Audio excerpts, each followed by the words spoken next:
Shalom, damai di hati. Selamat tahun baru saudara-saudara yang diberkati oleh Tuhan. Puji Tuhan, di tahun rahmat Tuhan ini, tahun 2023, kita boleh diizinkan oleh Tuhan untuk berjumpa lagi melalui channel multimedia Martoria Gemim Bukit Kasih Girian Permai, untuk bersama-sama belajar lagi dari seputaran kebenaran firman Tuhan yang menjadi perenungan warga Gemim pada perayaan tahun baru yang kedua. Dan sebelum kita membaca dan merenungkan firman Tuhan, marilah kita minta tuntunan Roh Kudus lewat doa kita berdoa. Segala kemuliaan kami persembahkan kepadamu Tuhan, sebab Engkau Allah yang sungguh luar biasa. Keajaiban-Mu menghantar kami boleh menikmati tahun yang baru, tahun 2023. Dan oleh karena itu, kami yang mensyukuri setiap kasih dan anugerah-Mu yang boleh Engkau nyatakan bagi kami. Kami rindu agar supaya kehidupan kami terus dituntun, terus dibekali, diberikan petunjuk melalui kebenaran firman, untuk menjadi pegangan hidup kami dalam kami melangkah di tahun yang baru, tetapi juga dalam kami berkarya di dunia tempat kami menumpang. Maka bersabdalah Engkau bagi kami, ya Tuhan, sebab kami semua telah sedia untuk mendengar. Di dalam nama Tuhan Yesus, firman kehidupan. Amin. Saudara-saudara yang diberkati Tuhan, kita akan membaca kebenaran firman Tuhan yang terambil dalam Yeremia pasal 17, ayat 7 dan ayatnya yang ke-8. Demikian bunyi firman Tuhan. Diberkatilah orang yang mengandalkan Tuhan, yang menaruh harapannya pada Tuhan. Ia akan seperti pohon yang ditanam di tepi air, yang merambatkan akar-akarnya ke tepi batang air, dan yang tidak mengalami datangnya panas terik, yang daunnya tetap hijau, yang tidak khawatir dalam tahun kering, dan yang tidak berhenti menghasilkan. Demikianlah bacaan firman Tuhan di saat ini. Marilah saudara-saudara, kita merenungkannya secara bersama-sama dengan tema orang yang mengandalkan Tuhan. Nah, saudaraku yang diberkati oleh Tuhan Yesus Kristus, kita patut bersyukur dan berbangga, sebab hanya oleh karena kemurahan Tuhan kita masih hidup dan bernafas di bawah kolong langit ini, dan kita masih boleh diizinkan Tuhan untuk mendapati hari hidup di tahun yang baru, tahun 2023. Di sepanjang tahun yang telah berlalu, kita telah dijaga, dilindungi, disertai oleh Tuhan, dituntun dan dipelihara oleh Tuhan. Dan oleh karena itu ketika kita boleh melewati tahun 2022 dalam pertolongan Tuhan dengan segala berkat yang telah kita terima dari Tuhan, kita pun diberikan kesempatan oleh Tuhan untuk berkarya, menunaikan tugas tanggung jawab di sepanjang tahun 2023 dan tahun-tahun selanjutnya atas diri kita. Di tahun yang baru ini, kita mau dituntun oleh Tuhan untuk melakukan setiap kehendak-kehendak Tuhan melalui firman.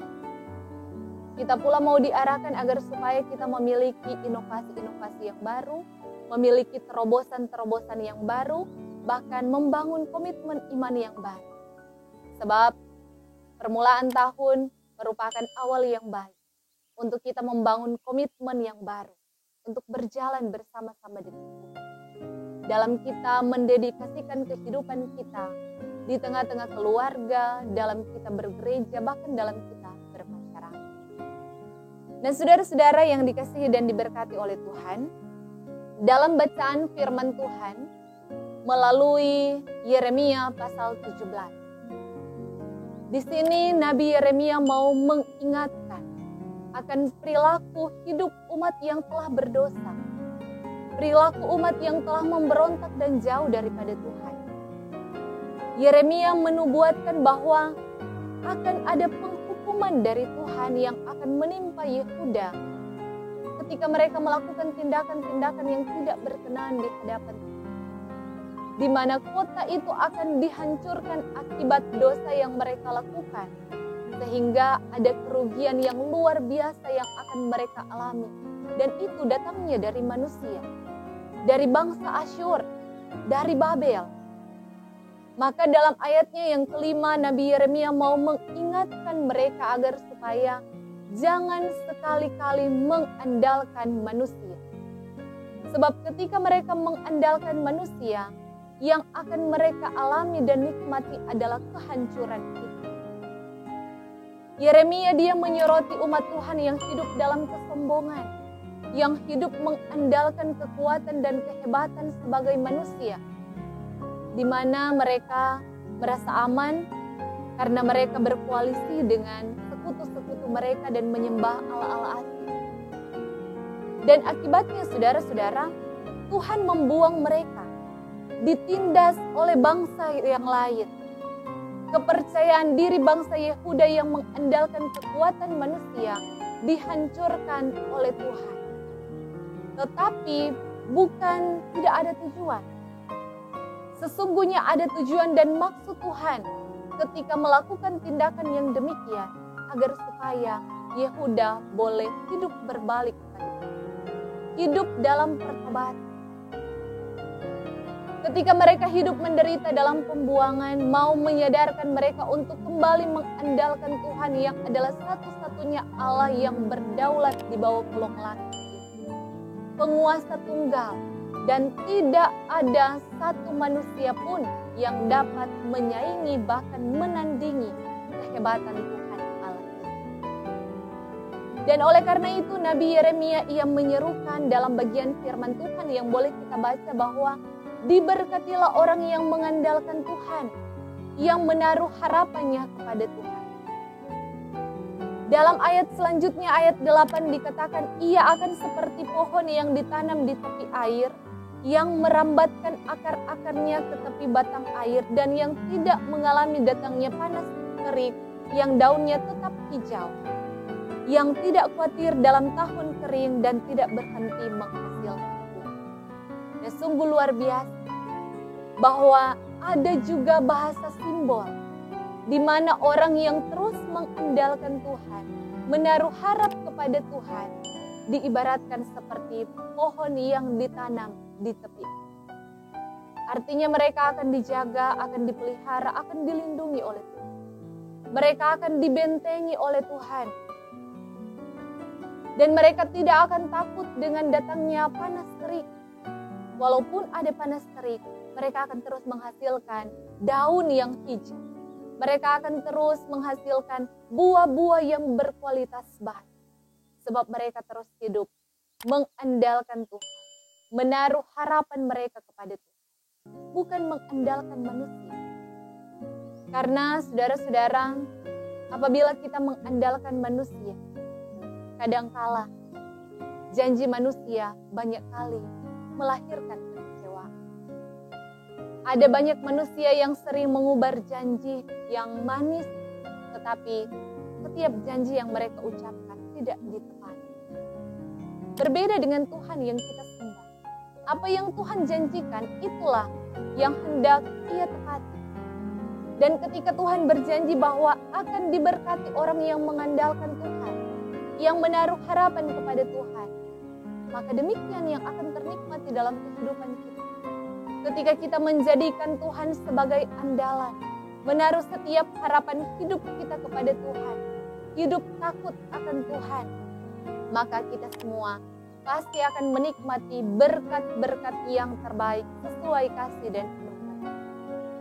Dan saya mau katakan kepada kita sekalian, saudara-saudara, bahwa sesungguhnya berkat Tuhan itu bukan hanya berbicara tentang berkat materi yang berkelimpahan, tetapi berkat Tuhan juga berbicara tentang berkat kesehatan, berkat kekuatan, berkat kerukunan, berkat kedamaian, berkat umur panjang, bahkan berkat pekerjaan, dan berkat-berkat yang terbaik. Ada begitu banyak macam berkat yang tidak terkatakan satu persatu. Dan itulah berkat itu yang akan kita nikmati dan kita alami hanya dengan satu cara, yaitu mengandalkan Tuhan dalam kehidupan. Oleh karena itu, dalam renungan firman Tuhan di saat ini, saya mau mengajak kita semua sebagai keluarga-keluarga Kristen yang diberkati oleh Tuhan, marilah kita semua hendak melangkah di tahun yang baru ini dengan membawa setiap harapan, rencana, dan kerinduan kita, memohon petunjuk dan hikmat, menjadikan Tuhan sebagai andalan, sehingga apapun yang menjadi rencana, kerinduan, dambaan kita, semuanya akan terwujud dalam hidup. Sebab bagian lain firman Tuhan menjelaskan bahwa rancangan Tuhan itu bukanlah rancangan kecelakaan, tetapi rancangan Tuhan adalah rancangan damai. Melangkahlah bersama dengan Tuhan di tahun yang baru ini, jadikan Tuhan di atas segala-galanya, hadirkan cinta kasih Kristus dalam kehidupan kita untuk diaktualisasikan di tengah-tengah kehidupan keluarga, bergereja, dan bermasyarakat, dan yakinlah bahwa orang yang mengandalkan Tuhan pasti diberkati Tuhan. Amin. Mari kita satu dalam doa, kita berdoa. Tuhan Yesus yang baik, kami sungguh berterima kasih kepadamu untuk firman Tuhan yang boleh kami dengarkan di saat ini, yang kiranya boleh memberi motivasi dan semangat hidup bagi kami semua untuk melangkah dan berkarya di tahun yang baru, dengan selalu menjadikan Engkau Tuhan sebagai andalan dalam kehidupan kami. Dan kami percaya bahwa ada rancangan-rancangan indah, rancangan damai sejahtera yang akan ternikmati dalam kehidupan setiap pendengar yang boleh mendengarkan firman Tuhan ini, diberkati oleh Tuhan, pribadi lepas pribadi bersama dengan keluarga. Bahkan diberkati tim multimedia Martiria yang hendak menjadi alat perpanjangan tangan Tuhan untuk menyebarkan berita firman Tuhan bagi kita. Dan kami semua yang ada dalam kebersamaan melayani, rindu untuk terberkati melalui kebenaran firman Tuhan, pasti menikmati berkat kasih karunia yang terbaik daripada Tuhan. Inilah kami yang berdoa, inilah kami yang bersyukur. Hanya di dalam nama Tuhan Yesus Kristus. Haleluya. Amin.